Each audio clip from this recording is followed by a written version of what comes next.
igual que las fuerzas eléctricas, ¿no? Es un tema muy importante en la formación del ingeniero eléctrico. Entonces, históricamente el campo eléctrico era visto en inicios como una propiedad, no una propiedad, un concepto físico muy separado del magnetismo.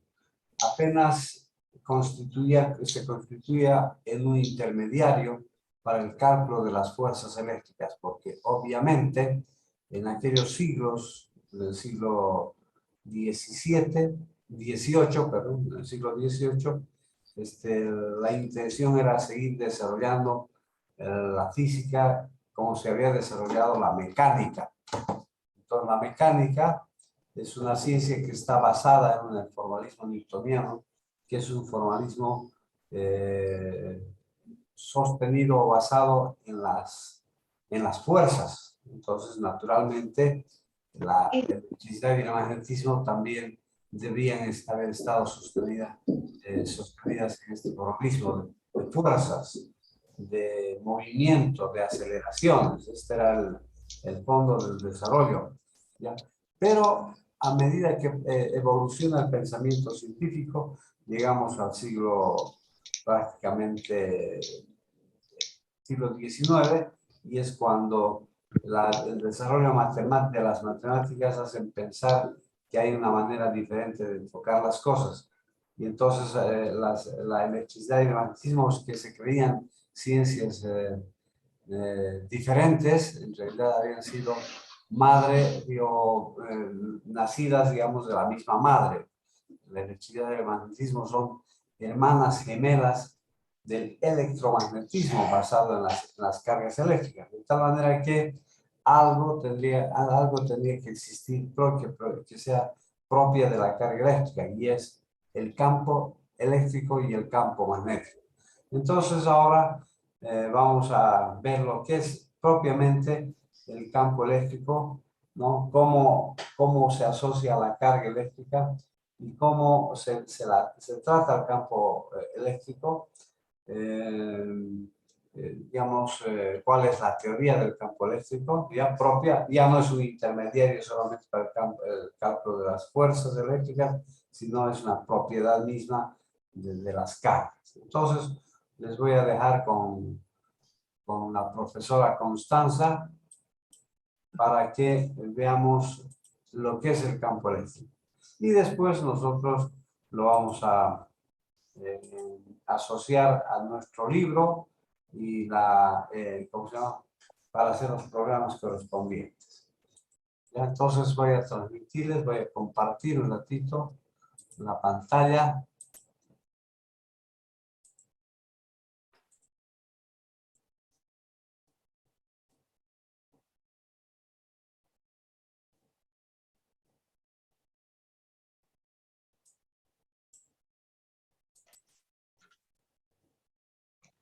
Vamos adelante. Y el objetivo de este objeto mi nombre es Constanza, y el objetivo de este objeto de aprendizaje es calcular el campo eléctrico creado por una distribución discreta de cargas. La electrostática, que se encarga de estudiar cargas en reposo y campos eléctricos que no dependen del tiempo, se basa en la ley de Coulomb. Esta ley nos permite determinar la fuerza que una carga Q1 ejerce sobre una carga Q2. Y nos dice, la ley de Coulomb, que esta fuerza es proporcional al producto de las cargas e inversamente proporcional al cuadrado de la distancia que los separa. Siendo la dirección la de la recta que une Q1 con Q2. Matemáticamente lo podemos expresar a través de esta expresión. Si nosotros tenemos una distribución discreta de cargas, es decir, tenemos un conjunto de cargas desde 1 hasta n. La fuerza que una carga genérica Q haría sobre la carga Q vendría dada por esta expresión. Como tenemos n cargas, lo que tenemos que hacer es calcular la fuerza que Q1 ejerce sobre Q, Q2 sobre Q, así hasta n, como si el resto no estuviera. Posteriormente, para calcular la fuerza total que se ejerce sobre la carga Q, lo que haremos será sumar vectorialmente estas fuerzas que hemos calculado. Bien, el campo eléctrico se define como la fuerza que actúa sobre la carga testigo unidad y por tanto el campo eléctrico creado por la carga Q1 vendrá dada a través de esta expresión, donde la fuerza es la que acabamos de ver. Por tanto, el campo eléctrico creado por la carga 1 será K por Q1 partido R cuadrado por U sub R, siendo R cuadrado la distancia que existe entre Q1 y Q al cuadrado. Bien, lo que vamos a ver es cuando tenemos una distribución discreta de cargas, es decir, un número de cargas desde 1 hasta n, ¿cómo tenemos que determinar el campo eléctrico? Pues lo haremos basándonos en el principio de superposición, es decir, calcularemos el campo que cada una de las cargas que tenemos ejerce sobre Q, la carga testigo, y posteriormente lo que haremos será sumar todos esos campos vectorialmente. Vamos a ver un ejemplo para que esto quede claro. Bien, tenemos un sistema de 4 cargas eléctricas puntuales con valores más ¿Por qué no han hecho despertar? que se encuentran situadas en los vértices de un cuadrado del lado 2R, tal y como se muestra en esta figura. Queremos determinar el campo eléctrico en el origen de coordenadas. Bien, para determinar el campo eléctrico en el origen de coordenadas, ¿qué tendremos que hacer? Tenemos un sistema discreto, Q1, Q2, Q3 y Q4. Lo que haremos será evaluar el campo en el punto O debido a cada una de ellas. Empecemos por la carga Q1. Expresamos el campo en forma genérica, que será el campo creado por la carga 1, será K por Q1, R1 al cuadrado por U sub R1. Por tanto, tenemos que determinar en primer lugar cuánto vale el vector R1, que en este caso es RI.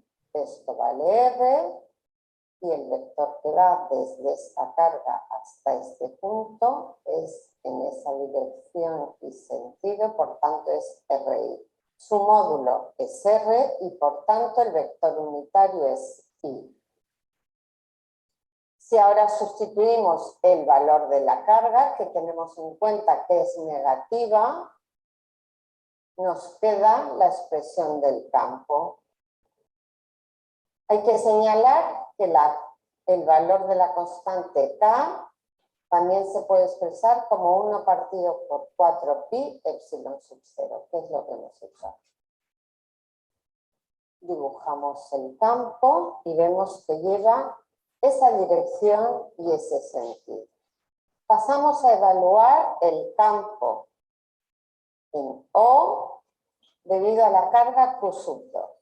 Expresamos o ponemos la expresión del campo en forma genérica y ahora determinamos cuánto vale R sub 2 para después determinar Q sub R sub 2. R sub 2 en este caso es RI más 2RJ.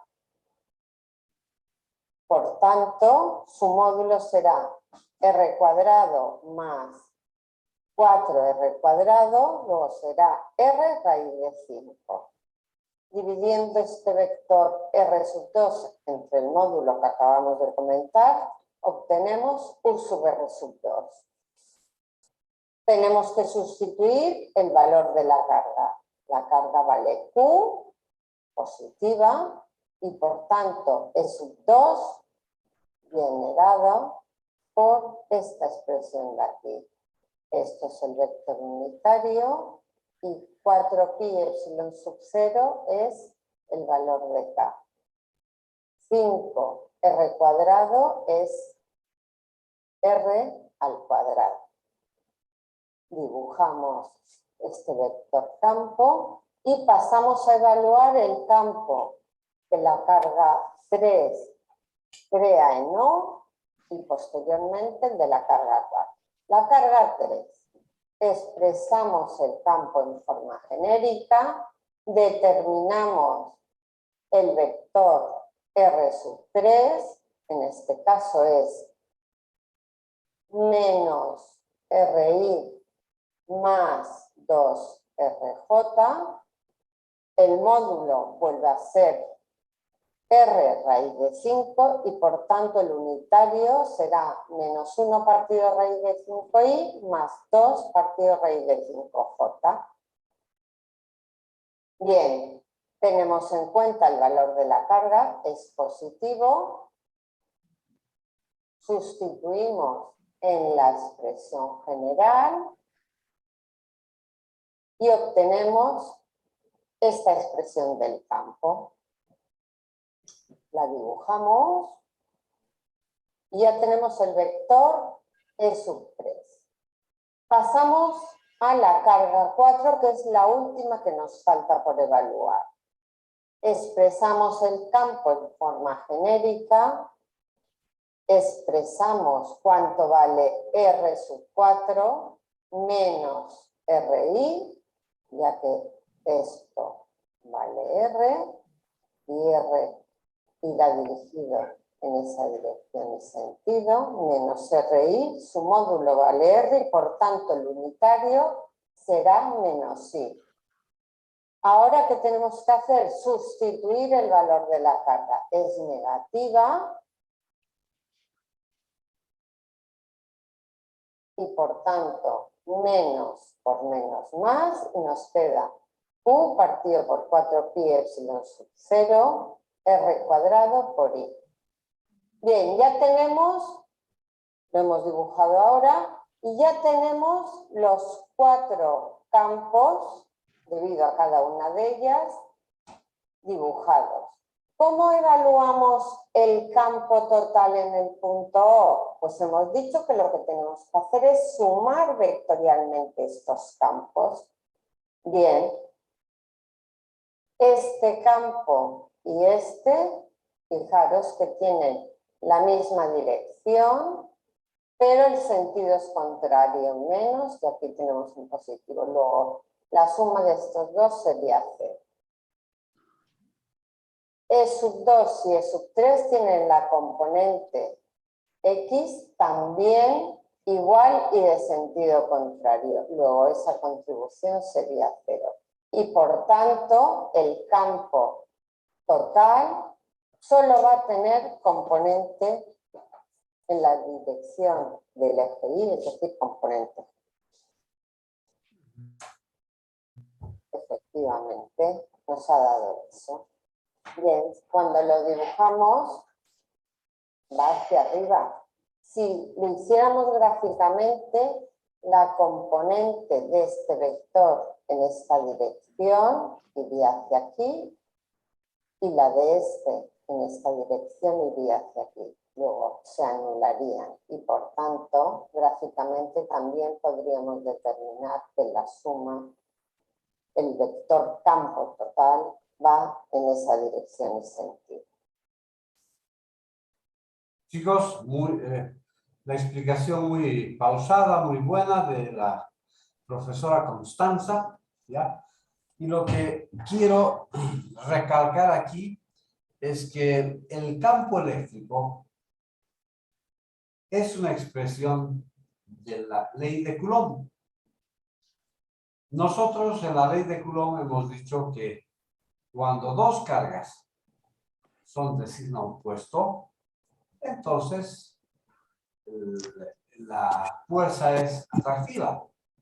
Y si son del mismo signo, las fuerzas son repulsivas. Pues aquí ya no necesitamos hacer un análisis entre cargas. Lo que necesitamos hacer es el análisis de los campos generados por cada carga en un punto determinado del espacio. En este caso tenemos 4 cargas y tenemos un punto O digamos, en la mitad de este cuadrado, del lado superior cuadrado, y este punto O es el punto en el cual debemos determinar las direcciones de los campos.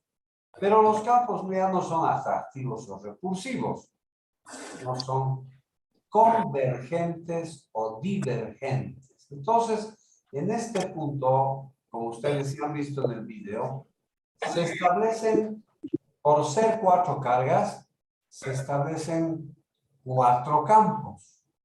¿Ya? Antes hacíamos el análisis por pares de cargas. Ahora hacemos el análisis por cada carga. Esa es la diferencia. Un segundito, voy a silenciar a los estudiantes. Ahora sí. Entonces decíamos, como hay 4 cargas, hay 4 campos. ¿Ya? Por ejemplo, la carga negativa, esta carga negativa superior izquierda, es una carga que genera un campo en O convergente. Ahí está. Convergente, es decir, está hacia la carga. La carga Q4, que es negativa y está en la esquina superior derecha, genera en O un campo convergente. O sea, las dos cargas negativas generan campos convergentes hacia ellas. E4 hacia Q4. E1 hacia Q1. Entre tanto, las positivas que están aquí en las esquinas del lado inferior deben generar campos divergentes en O. Entonces, E2 es divergente de la carga, sale de la carga. Y E3, que también corresponde a la carga positiva, es divergente. Entonces tenemos 1, 2, 3 y 4 vectores de campo eléctrico. 2 divergentes, que serían E2 y E3 por ser cargas positivas, y 2 convergentes hacia la carga por ser cargas negativas. El campo total en el punto O, E sub 0, es la suma de los 4 campos, E1, E2, E3 y E4. Muy sencillo. Entonces, para calcular cada uno de estos campos, una vez que hemos hecho el análisis de fuerzas, ahora vamos a hacer el análisis de los módulos. Pero aquí ya están las fuerzas. Ya están las fuerzas de E1, por ejemplo, E1 y E4, E1 y E4 aquí.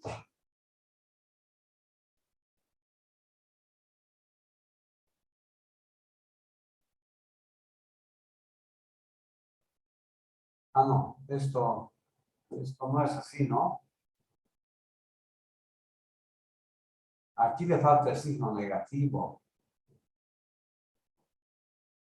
Ah, no, a este, un ratito. Aquí hay un error.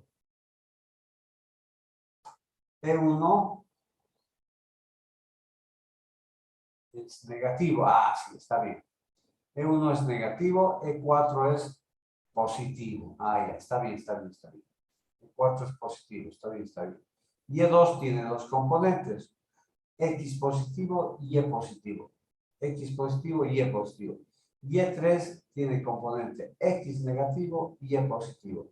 X negativo y E positivo. Ah, no, está bien. Entonces se han determinado los campos eléctricos.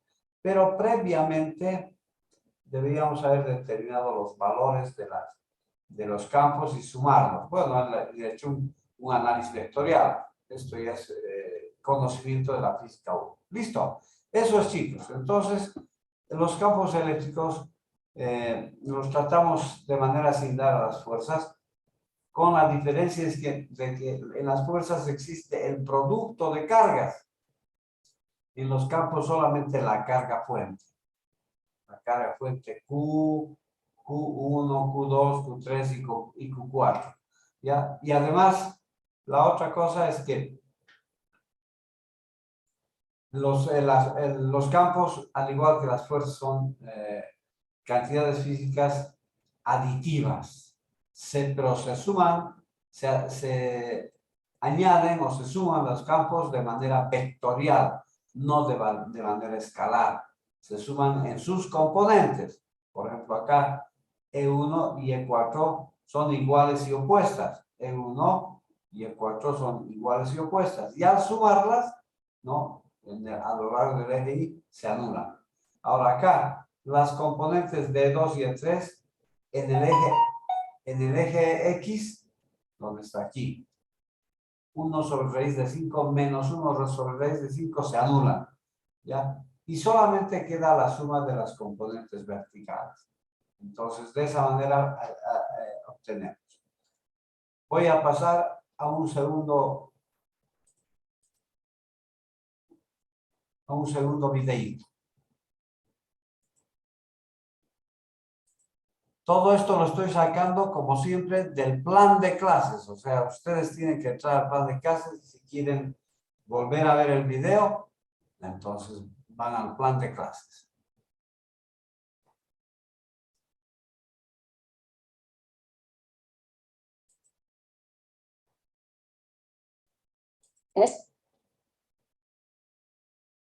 Aquí tenemos otra profesora española, creo que es de la misma universidad, y vamos a ver lo que es la segunda parte, o sea, el campo eléctrico para distribuciones continuas de carga. Antes, en el video anterior, hemos visto campo eléctrico para sistemas discretos de carga. En esta presentación vamos a utilizar todas las leyes.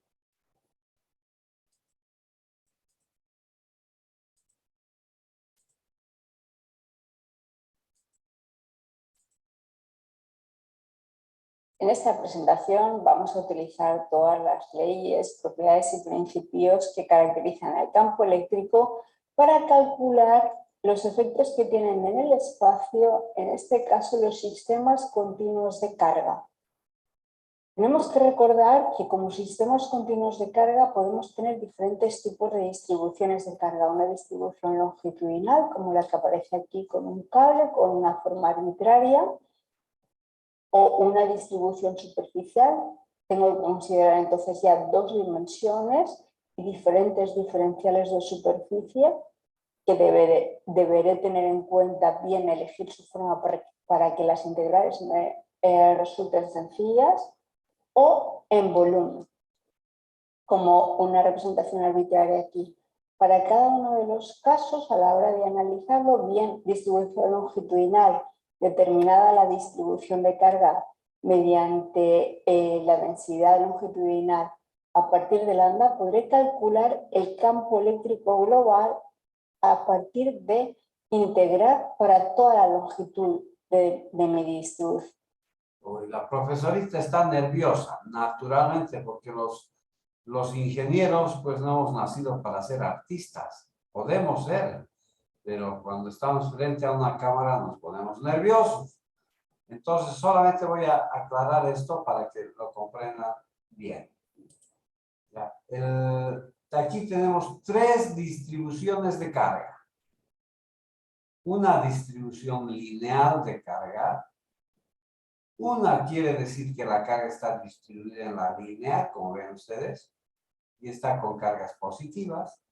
Pueden ser también cargas negativas, ¿por qué no? Generalmente son negativas, porque es fácil sacar...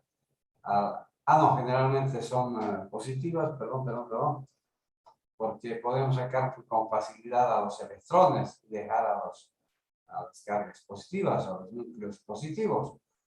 Luego tenemos una distribución superficial, es decir, en toda esta superficie hay cargas distribuidas. Y o podemos tener en el volumen, ¿ya? Bueno, la realidad de las cosas, no existen pues ni líneas ni planos, ¿no ve? En la realidad. Pero tú me dirás, si un cable es lineal, ¿no ve? Claro, es un cable, es una línea, pero fíjate que si lo ves de cerquita al cable es un cilindro, entonces un volumen. Acá me dirías también, no, pues hay planos, ¿por qué no va a haber una placa es plana? La placa del capacitor es plana, no, te acercas un poquito a la placa del capacitor y es un volumen, es un paralelepípedo. Ay, ay, ay. Y entonces lo que realmente hay son distribuciones volumétricas de carga. Entonces todos son volúmenes en la realidad de la vida, ¿ya? Pero podemos hacer abstracción de las cosas. Y entonces suponer que hay líneas, que hay cables, que hay superficies, que hay placas y que hay volúmenes, ¿no? Esto es. Entonces, cuando consideras que hay una distribución lineal, la distribución de carga lineal se representa por lambda. Lambda es un diferencial de carga en un diferencial de línea. Sigma es la distribución superficial, ¿ya? ¿Qué es esto? Es un diferencial de carga dividido entre un diferencial de área. En esta área pequeñita verde hay un número de cargas.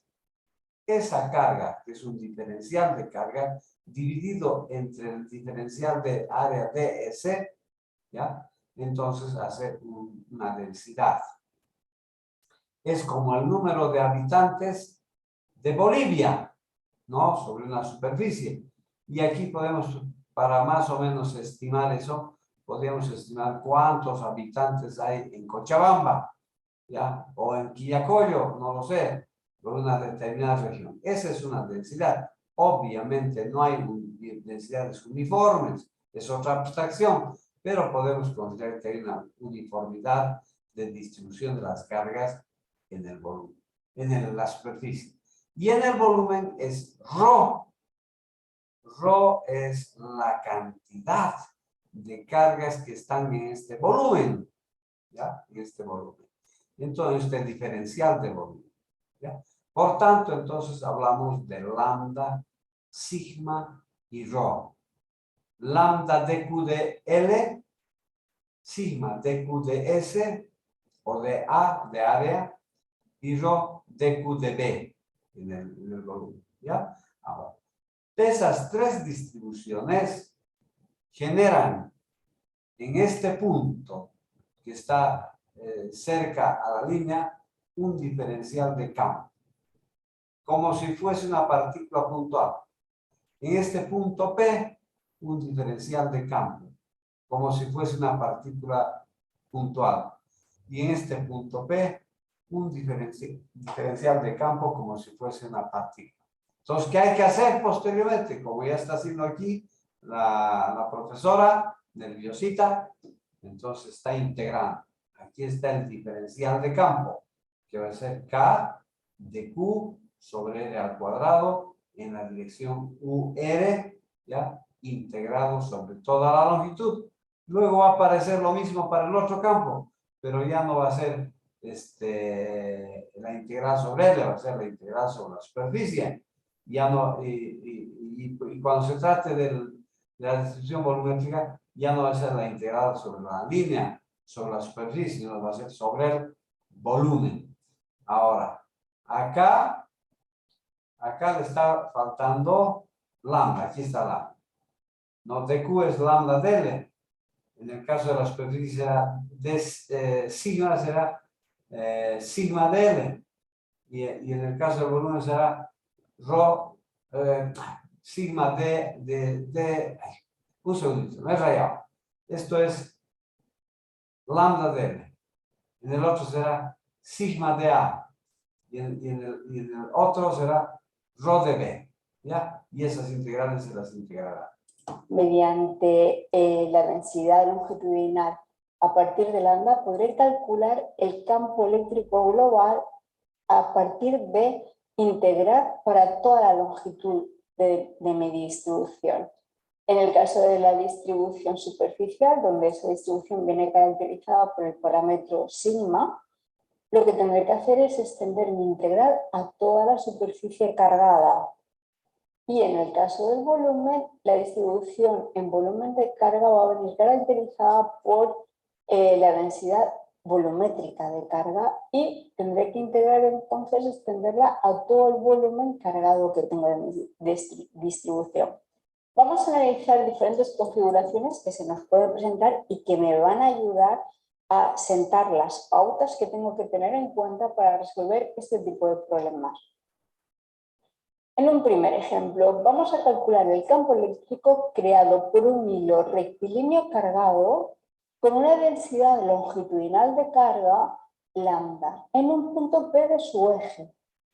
Aquí tenemos mi cuerpo cargado con una densidad longitud de carga constante de lambda coulombes partido por metro, y el punto que vamos a elegir de estudio va a ser este que está aquí, tal y como me dice, en el eje de mi distribución de carga. ¿Qué es lo que tengo que hacer? Considerar que cada trocito del cable va a contribuir en este punto con un diferencial de campo, ¿dado por quién? Pues dado por la constante que tengo eléctrica, la densidad longitudinal de carga, el diferencial de longitud que yo considere y la posición de ese diferencial de longitud al punto de estudio al cuadrado. En la posición que venga dado en este caso, que lógicamente por el sistema de referencia que estamos eligiendo tendrá dirección según el vector unitario y. Si quiero la contribución de todo el campo, tendré que integrar y la expresión que obtengo es esta de aquí. Vemos como el diferencial de X tendré que hacer que lo recorra toda la distribución que yo tenga desde el punto más cercano al punto de estudio, que estaría a una distancia dada, fijémonos, por los valores que estamos estableciendo para las longitudes. Será el valor de C menos el trocito que tengo en el eje positivo de las X, C menos B, hasta la distancia mayor del diferencial de X que puedo considerar que estaría en este punto. ¿Dada por quién? Dada por C más A. Si metemos estas condiciones en la integral que tengo que resolver, de la general, cada diferencial de longitud vemos que coincidirá con un diferencial de X de mi distribución y cada distancia al cuadrado puedo reescribirla teniendo en cuenta que X sería la coordenada de este diferencial de X a partir de C menos X al cuadrado. Muy bien. Al realizar la integral, lo que obtengo de resultado es directamente ya el valor y, por supuesto, todas las contribuciones serán según el vector unitario Y. Bueno, chicos, yo siempre creo que a veces uno aprende de los errores. Y esta señora, que está un poco nerviosita, se equivocó. Porque en la integral no va del punto más cercano al punto más lejano. Al revés. Como el eje positivo está definido hacia la derecha, va del más lejano al más cercano, en este sentido del eje positivo. De todas maneras, claro, ella debía haber escrito aquí los límites. No importa, nosotros lo vamos a hacer también, ya, pero lo que les quiero explicar es que el campo eléctrico es la suma, la integral, desde A, desde menos A, hasta B, más B, desde menos A hasta más B, del diferencial de campo, como ya lo hemos visto, es K lambda dL, dL es el dx, ¿ya? Aquí está, dL se fue como dx, ¿ya? ¿Ya? Ahora, de la distancia del dx a P, que es R, pero R, ahora aquí tenemos que definir, ¿cómo se llama? Una variable X. Entonces vamos a ver, aquí está la variable x, ¿no? De x, esto sería x. Entonces sería c, desde el origen hasta el punto es c menos x. Ahí está, c menos x al cuadrado. R es esa distancia de dx a p. C menos x al cuadrado y arriba es lambda de L, es decir, lambda de x. Esto es integrable desde menos a hasta más b. ¿Ya? Entonces, esa integral me va a llevar a esto. Así es, chicos. Entonces, podríamos seguir adelante. Vamos a complicarlo un poquito más y vamos a analizar ahora el estudio, pero no en un punto que esté en el eje, sino en este caso. Ya, este ya es otro problemita. Ya es otro problemita. Aquí hay que calcular ya no el campo sobre el eje X, sino sobre el eje Y, y además desde una distancia A. Vamos a ver que va a ser un punto que esté fuera del eje de la distribución. Leemos el enunciado para entenderlo. Vamos. Ya. Entonces dice, hay que calcular en el punto P a una distancia H de la línea, ¿ya? Siendo la longitud 2b, eso quiere decir en el centro geométrico de la línea. Esta línea partida en dos, arribita en un punto a una distancia h. Eso se lo va a hacer, pero como yo tengo Zoom gratis, entonces voy a salirme del Zoom para volver a entrar al Zoom, ¿ya? Entonces, a modo de descansito, nos vamos a salir. Estamos dentro de la sala nuevamente. Sigo compartiendo el vídeo y vamos a hacer el problema 3, ¿ya? Para una distribución de carga lineal. Una línea de longitud 2b cargada positivamente que va a generar en el punto P del espacio, no es sobre una carga, aquí ya no hay carga, es un punto P del espacio, un campo eléctrico. ¿Cómo operamos con esto? Nuevamente, la ley de Coulomb. Calcular el campo eléctrico creado por un hilo rectilíneo cargado para entenderlo. Vamos a calcular el campo eléctrico creado por un hilo rectilíneo cargado con una densidad de carga lambda que tiene una longitud total 2 veces un parámetro B, para hacerlo general, en un punto de su mediatriz, en el punto P, en este caso.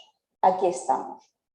¿Qué va a ocurrir ahora? Vamos a elegir todos los diferenciales de longitud, van a estar también en este caso contenidos sobre el eje X, luego diferencial de longitud y diferencial de X los podemos igualar, y las contribuciones en este caso al punto de estudio no van a estar contenidas en ninguno de los ejes.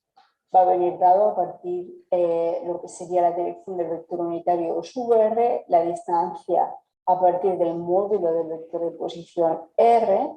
Aquí tenemos la distancia que separa el punto de estudio de mi distribución y al igual que antes tengo que tener en cuenta las expresiones que me dan cada uno de los diferenciales estudiados y para el campo total integral.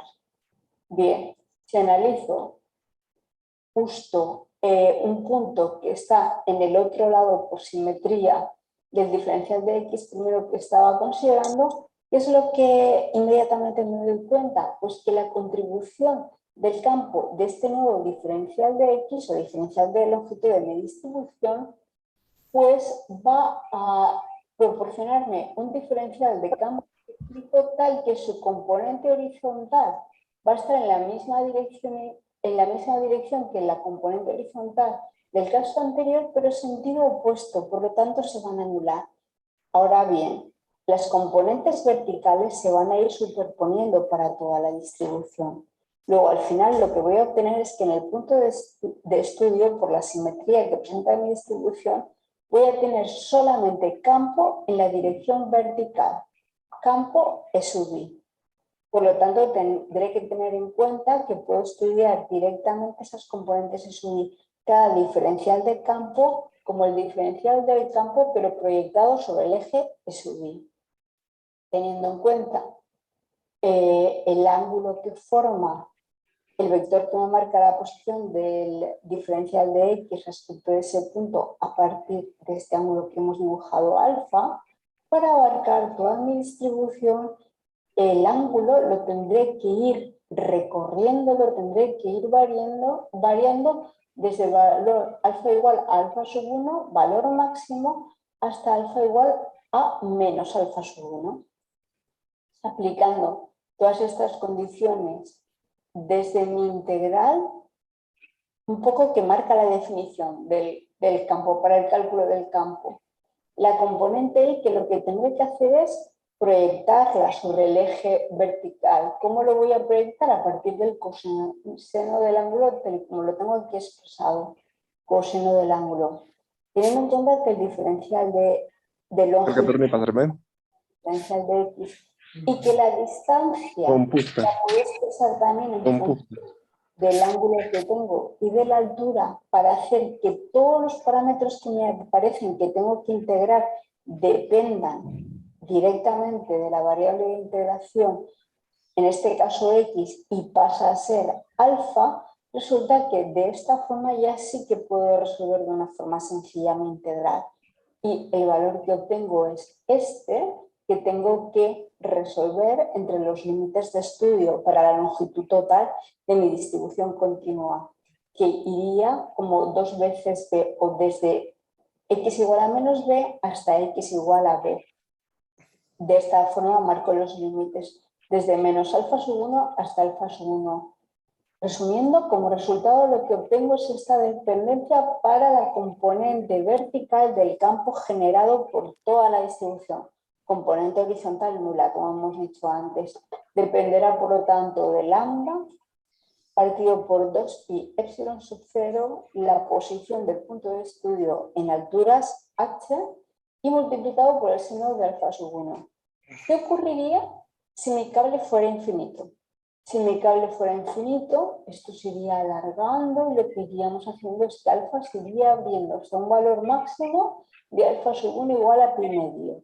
Bien, pues si sustituimos entonces los límites de mi integración, el resultado que obtengo va a ser que el campo va a tener un valor también, según en este caso en el punto de estudio vertical, vector unitario j, y de lambda partido 2 pi epsilon sub 0 h. Y un último ejemplo que vamos a analizar va a ser el de una espira cargada. Tengo una distribución en forma de espira y toda ella con una carga dada por el parámetro lambda. Carga por unidad de longitud, distribución longitudinal también porque es un anillo. En este caso vamos a calcular el campo eléctrico creado por una espira circular en un punto P de su eje y que está situado a una altura h respecto del plano de la esfera. En el dibujo lo tenemos muy bien determinado. En este punto, respecto del eje de simetría de la estudia, quiero determinar el campo y un poco seguimos la misma metodología que estamos utilizando ya. Seleccionamos diferenciales de carga a partir de diferenciales de longitud que están cargados. La carga está distribuida de forma constante en toda la longitud y cada diferencial de carga está a una distancia dada por este vector R del punto de estudio, su dirección y sentido marcado por el vector unitario U sub R. Y vemos en este diagrama ya que lo que sería el módulo de este vector vendría determinado por el radio de la esfera y por la posición. El módulo al cuadrado sería R al cuadrado más H al cuadrado, aplicando la trigonometría básica. Por lo tanto, el campo dado por esta contribución vendrá a partir de integrar la expresión general que conocemos. Pero si analizamos diferentes diferenciales de carga, sabemos también que las contribuciones que voy a tener respecto de puntos simétricos se van a ir anulando y me va a quedar la contribución solamente vertical, tal y como hemos visto también en el ejemplo anterior para la distribución longitudinal continua. Por lo tanto, la contribución en z tendré que multiplicar también por el coseno del ángulo, tal y como lo tengo aquí expresado, para saber cuál es el valor según el eje vertical únicamente, y expresando el diferencial de longitud la distancia al cuadrado que me marca el vector de posición en componentes que yo pueda relacionar, tengo al final que el valor que obtengo para la integral es este de aquí. Es decir, soy capaz de obtener el campo total para toda, perdón, vamos muy rápido, para todo el anillo, dado por toda esta expresión que me aparece aquí, donde todos los valores los conozco, el lambda, el radio de Mespira, la posición del punto de estudio. Y según vector unitario, K. Hemos tenido en cuenta, por lo tanto, la contribución de cada una de las diferenciales de carga que me están apareciendo, como si se tratara de una carga, pero tengo diferenciales de carga y tengo que tener en cuenta el tipo de distribución que tengo a partir de las distribuciones longitudinales, superficiales o en volumen. Muchas gracias. Y lo que ha hecho la profesora es aplicar solamente lambda. No ha aplicado todavía sigma ni rho. Pero nosotros lo vamos a hacer en algunas aplicaciones concretas, ¿ya? Aunque las aplicaciones de distribución de carga volumétrica son complicadas matemáticamente. Entonces, para el nivel de este curso, hacer hacer uso de la ley de Coulomb es difícil, un poco difícil para ustedes.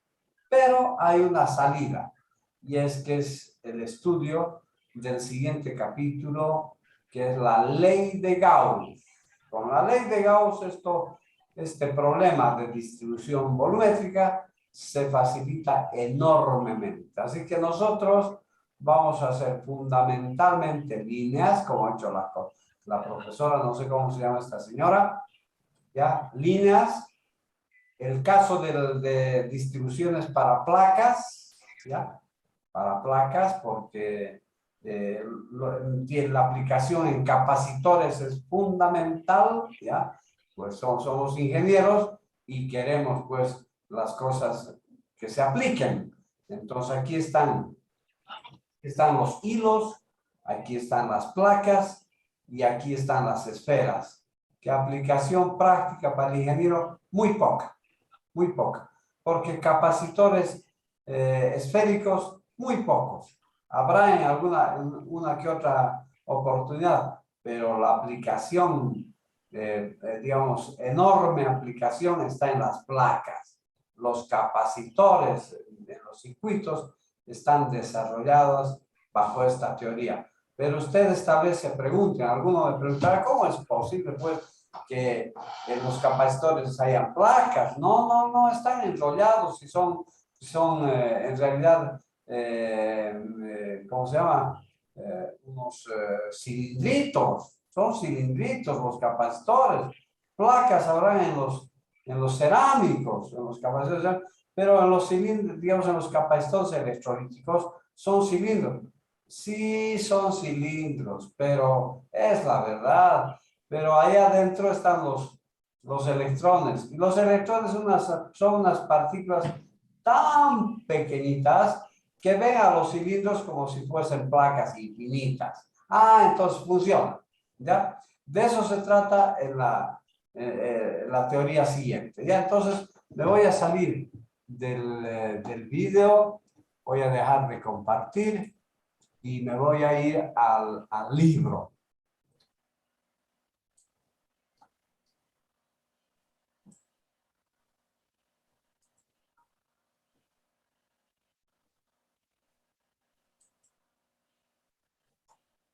Voy a ir al sílabo. Aquí está el sílabo. Voy a compartir el sílabo.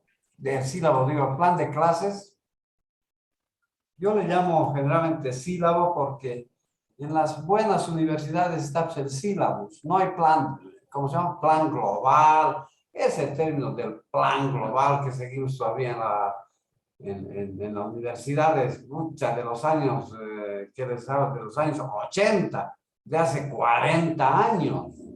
Yo me acuerdo, había unos señores que trajeron la cosa, ¿de dónde habían traído? Se llama plan global. No, ya no es eso, ¿no? Es antiguo. Pero le seguiremos llamando plan global. Ya. Entonces, este plan de clases, como usted, no, lo voy a compartir.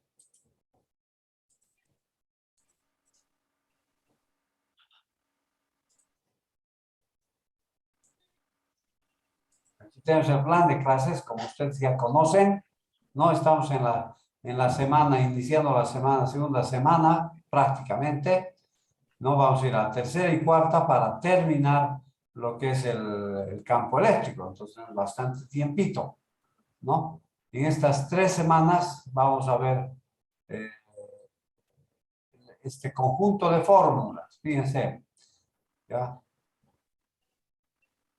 Para cargas discretas, para distribuciones de carga, lineales, como ya ven aquí, superficiales y volumétricas.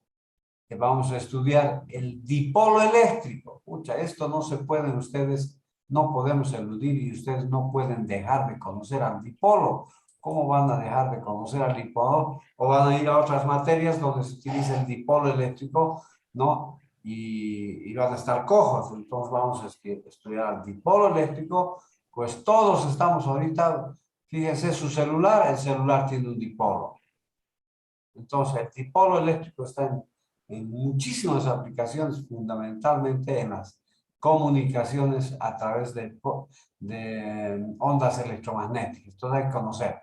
Luego estará la ley de Gauss, que es esta, para distribuciones volumétricas, ¿no? Y esto lo vamos a cubrir entonces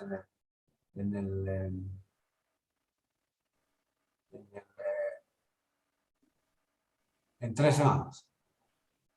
Bueno, ahí está. Todo lo que hay que hacer es irnos a resolver los problemas del Bauer, de la segunda práctica del Bauer.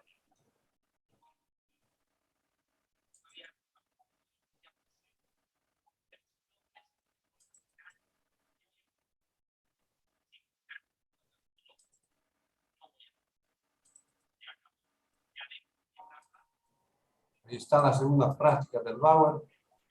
Lo vamos a abrir.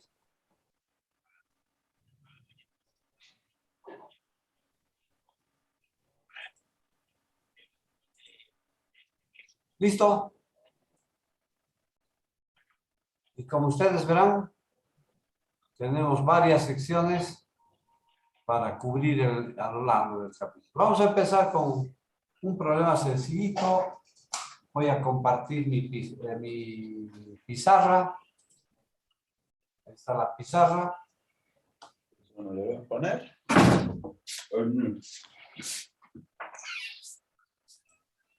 Voy a silenciar a todos y además voy a dejar que entre, ya no entre nadie más. Ya está. Entonces ahí está el libro y la pizarra. Entonces vamos a hacer algún problema sencillo. Por ejemplo, el 22-26 que está acompañado de un gráfico.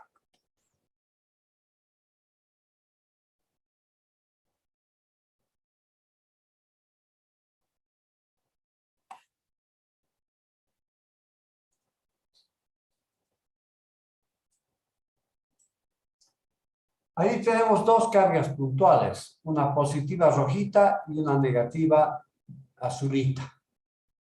Se coloca en los vértices de un triángulo, como se muestra en la figura. Ese triángulo tiene el lado inferior de 20 centímetros y el lado vertical de 10 centímetros.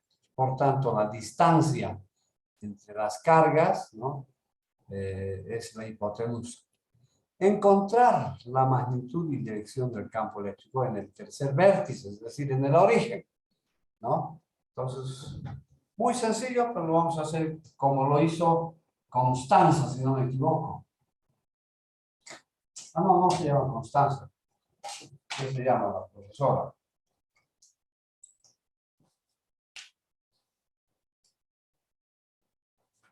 Dibujaremos el triángulo, un segundito. Voy a poner Sara.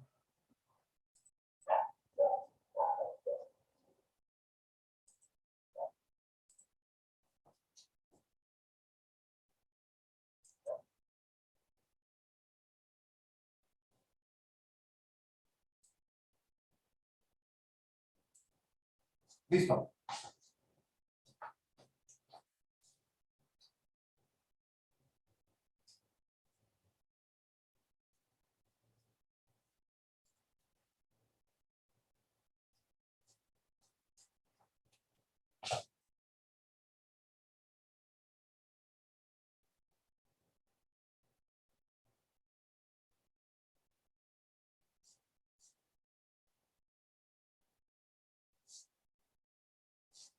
Carga positiva. Q. Le llamaremos Q1 igual a 15 microcoulombs. Carga negativa. 2 igual a menos 10 microcoulombs. Y el punto P es este. Lo vamos a llamar O. Que está a 20 centímetros de Q1 y está a 10 centímetros de Q2. Entonces, la manera de resolver es primero hacer un diagrama de fuerzas. Esto es lo más importante para no complicarnos con los signos. ¿Ya? Es decir, la matemática hay que someterla a la física, ¿ya? Y no la física a la matemática. La física tiene un lenguaje natural de la matemática, pero no hay que matematizarla mucho.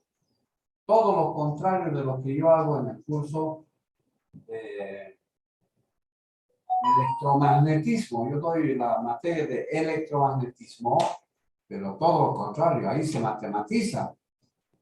¿Por qué se matematiza? Porque necesito que es una física teórica, así se llama, física teórica 3 se llama electromagnetismo. Yo necesito que los alumnos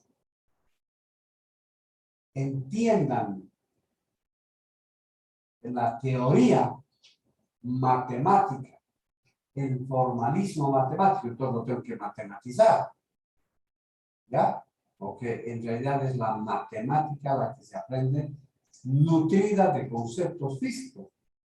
Aquí con ustedes no son físicos teóricos, van a ser ingenieros prácticos. Entonces necesito someter al revés, someter la matemática a la física desde la ingeniería. Ya, entonces, en ese sentido, lo que voy a hacer es analizar el problema, ¿ya? Dibujando las fuerzas en este punto del espacio. ¿Qué dice la teoría?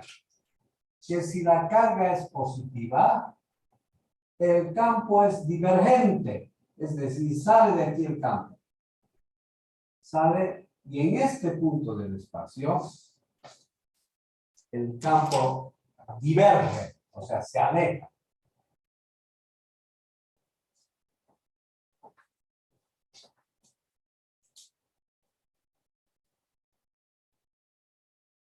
Se aleja. Entonces, aquí tenemos el campo E1. No está hacia la derecha porque no converge a la carga, sino diverge de la carga. Ahora, para el caso de la carga negativa, las cargas negativas generan campos convergentes.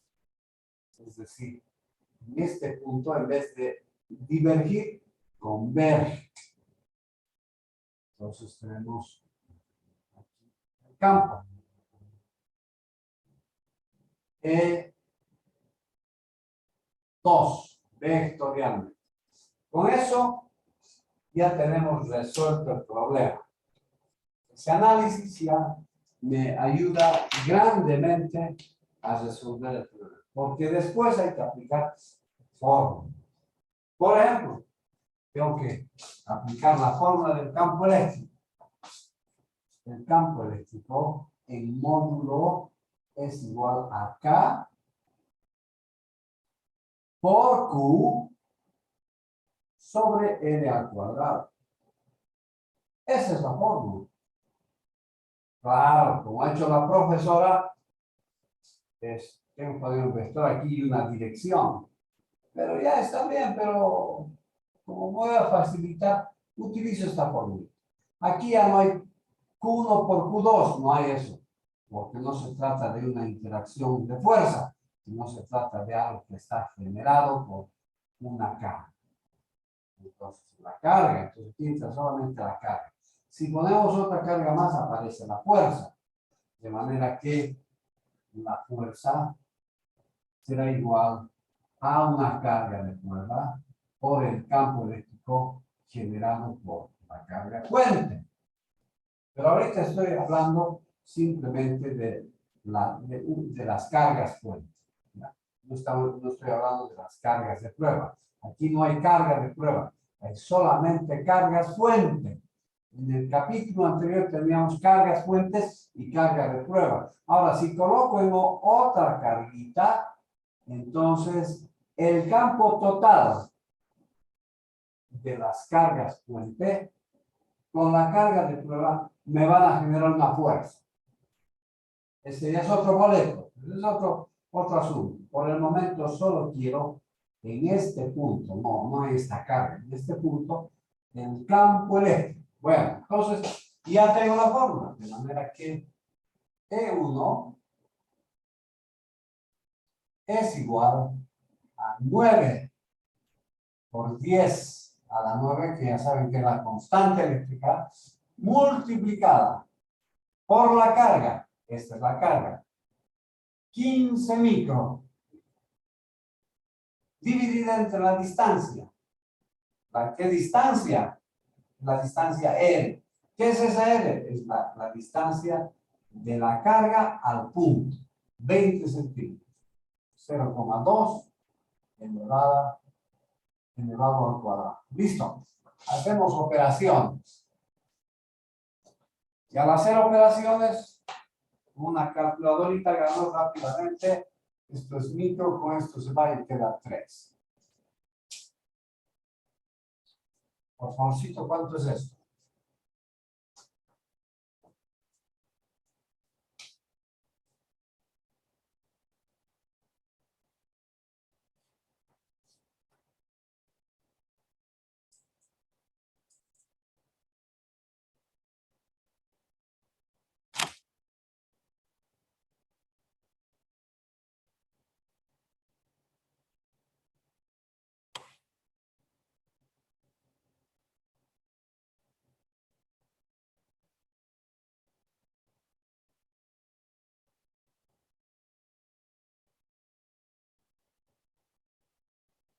¿Cuánto da, chicos? 3.375 por 10 a la 6. 375. 370, más o menos, ¿ya? Solamente 3 dígitos. Por 10 a la 6. 6. Entonces vamos a poner mega. Mega. Ahora ya no son newtons, sino son newtons sobre coulombio. El campo eléctrico ya no está dado en newton, sino está dado en newtons dividido por coulombio. Mega newtons sobre coulombio. Acá. Listo. Ahora calculamos el E2.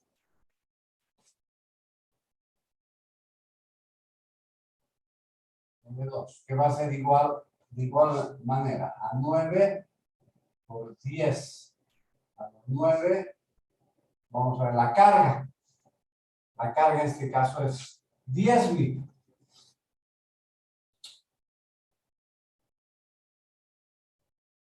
Dividir la distancia. En este caso la distancia es 10 centímetros. 0,1 elevado al cuadrado. Y esto me va a dar de igual manera un valor.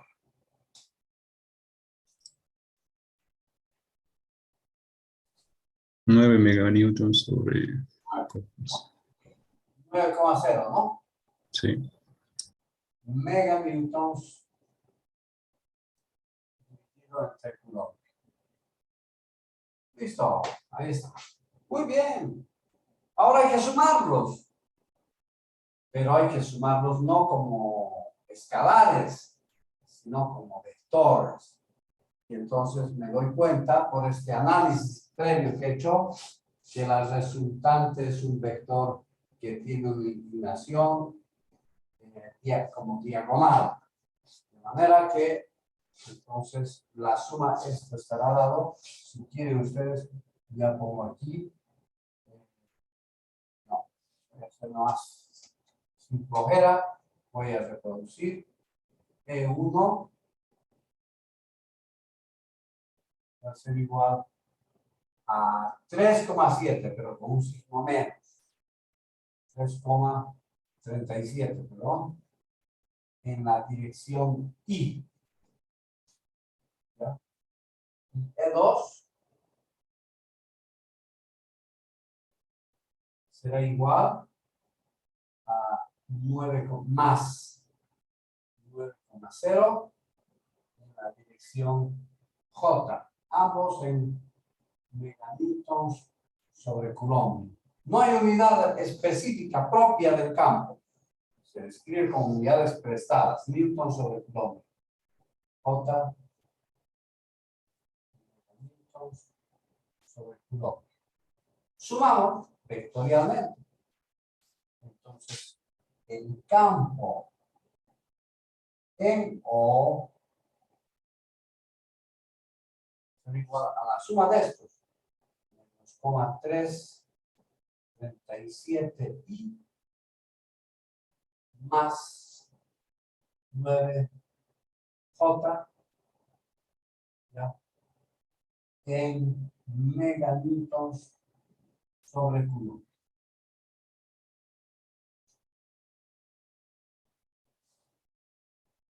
Ahí está. Ese. Luego le puedes sacar la dirección, le sacas el módulo, etcétera, pero esta es la expresión del campo resultante, que es nada más que una expresión vectorial. ¿Ya? Si tienen alguna duda, chicos, alguna preguntita. Si tuvieran.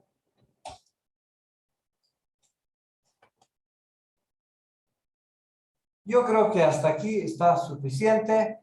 Hemos hecho una buena introducción. La siguiente, tenemos 3 semanas para el capítulo, sé que no hay problema. Entonces, la siguiente clase, el día jueves, ya vamos a empezar con más problemitas. Bueno, un placer saludarlos y nos vemos el día jueves. Hasta luego. Luego, ingeniero.